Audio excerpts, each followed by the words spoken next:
Hey, what's up, everybody? I am back from a long and well-deserved break because I was quite sick from I made that Baijo video. And I have not had a lot of time to test out Furina. Over me getting better over the past couple of days, probably like yesterday, I was able to test out Furina just a little bit on some teams that I had a lot of speculations about. And I could say without a certain doubt, she's good. Yeah, she's really good. And the title of this video will confuse a lot of people on if she is really overhyped or is she literally one of the most broken characters in the game. And that's what I want to discuss. Is she the most broken character in the game compared to the other Archons that we've had as of right now? But I just want to give my thoughts about Furina just a week after she's been released. It's good thoughts and also bad thoughts that I have about her. Every character is good. Don't get me wrong. With the right investment, every character hit literally 36-star Abyss with ease. Constellation-wise for Furina, she does need it, but it's actually not that needed at all. This does increase your fanfare, which means more damage in a lot more situations. You get more damage for all your team, but this isn't needed. You don't need this. This is just oh, if I get this Constellation, I do more damage. But we've hit a cap on Genshin where we do so much damage in Genshin, it doesn't matter anymore, right? We're in this situation now where we do so much damage that getting more damage is kind of just okay to get. This whole skill set is just yapping. It's all yapping. Like, look at her constellation. She's just yapping to herself. That isn't all about Furina. I think she's actually a really easy character to build, but she seems hard to build, right? The main stats that you always want to be going for Furina is always going to be your HP and your ER. These are your main stats no matter what. And that's why she's so easy to build compared to Raiden, which Raiden needs to be built like with EM now, or you still build ER and crit damage, crit rate plus attack. Furina is always going to be stuck on this HP ER road trip that she will always be in, which isn't a bad thing. This means her build stats are just going to be very easy to really just get in there. She's going to be a very easy character to get in and then say, yeah, you take this piece and then you fuck right off. And I could say the same thing about her weapons. Her weapons are also very easy to acquire. They're just very like minimum bar effort weapons that you don't need to go for. Okay, don't get me wrong. She does damage, right? But she isn't going to be doing the most damage on your team. She isn't meant to be a main DPS. She isn't meant to do all this big, sweaty damage. Some other characters are supposed to take on that role. Furina is going to be a support, sub DPS support. Is that a bad thing? No. Characters that are support are more help than main DPSs, and this has been factual since the release of Genshin. Example, Zhonling, Bennett, Xingqiu. We have had characters that all rely on these characters. They all rely on these characters. These three have been the pinnacle of Genshin's meta for the start.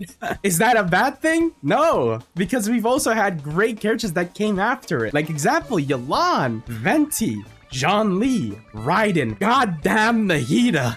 Oh my god, that character is so broken. How does she stack up against the other Archons, right? Because I've had this question for a while. We're getting a lot of Archons in the game now, and there's going to be a certain point where some Archons are just going to fall off, gone, reduced to atoms, got Thanos snapped into death. They're never going to come back because they don't exist, I guess. Actually, funny enough, Genshin doesn't rely on this philosophy at all. Genshin doesn't rely on power creep, and a lot of players, a lot of people, a lot of the community likes to refer that power creep exists in Genshin. It doesn't. You think it exists because you get a 5-star character and then you immediately think it's doing more damage than your other support. That means my other support has just become irrelevant. No, your other support still has uses, meaning you could still put that support on other teams. There's no such thing as power creep. The only thing that exists is ease of use. The whole debate between Yelan versus Xingqiu back then, that was a crazy time, by the way. Xingqiu's still better. No, Yelan is gonna be better because of the damage boost. And guess what? Now they work in tandem. They're now putting teams together. I can't be asked, man. No one can get their mind straight on this. If you build the right characters in Genshin, you will be able to clear this game with ease. You just need to put that time and effort into a character and then boop, you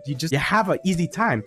Now, for Furina, a lot of people were split on the decision of if Furina was going to be good or not. And I think a lot of people come to the decision that, yeah, she's pretty good. In my personal opinion, yeah, she's good. But is she the best? I don't think that she's the best. I don't think Furina is the most broken Archon that we have. I think that solely belongs to Nahida. Nahida is indefinitely, and I will stand, no, you cannot take me off this point. I promise you. I will stand my ground on this. Nahida is the most broken Archon in the game. It's not even close. She has opened up so many teams with so many characters. The amount of supportive capabilities that Nahida is able to offer is insane. Denjo would not be as broken if it wasn't for Nahida. I promise you. Now, where does Furina stand in this most broken tier list of Archons? I think it would actually go from Nahida, Raiden, Furina, Venti, then Zhongli. I also want to talk about a bit about Furina's kit. When you press your E, you summon these little guys here. Yeah, they're really cool. Look at them. And then when you hold your charge attack, you can actually change into